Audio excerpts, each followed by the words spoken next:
and we'll unpack that as we keep going. This is an illustrative rendering from 311. This is another illustrative rendering from 311. We're committing to 100-foot buffers with full landscape planting throughout, around the entire perimeter of the project. So why are we here? Just to summarize it, there's a growing digital economy, and Stokes County is home to significant power infrastructure and has the land directly adjacent to it to support this. And with these conditions, I think that can be done very responsibly. Power strategy, there's going to be on-site generators for both backup power and for generation. The long-term goal is to get grid power from Duke. That's the least expensive power you can get. It makes the most sense, and we want to get to Duke Energy's power, but in the near term, there's a bridge for power. Generators will be used on site. We prefer nat gas. This is how we'll be delivering. A lot of work went in. Thousands of hours have been spent by our whole team coming up with how this all comes together.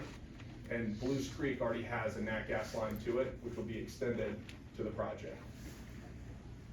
Small modular reactors are a thing. People are saying, hey, they're not, but the reality is Duke Energy's already filed for their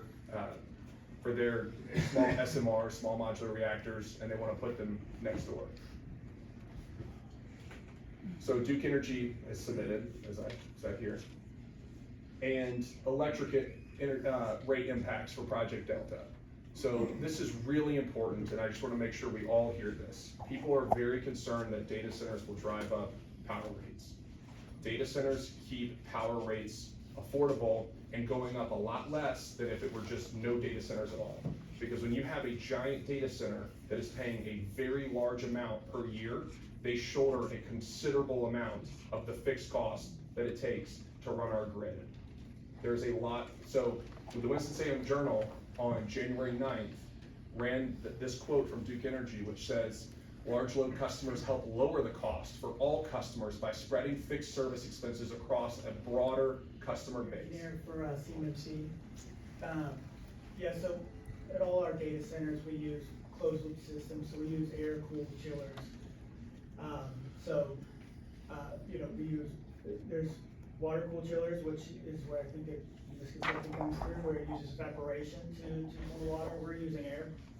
So we use compressors to heat up the air above ambient temperature, and then fans to blows air across the pipe to cool the air and reject the heat. And then it goes back into the system where we can cool our systems and cool the air in the room.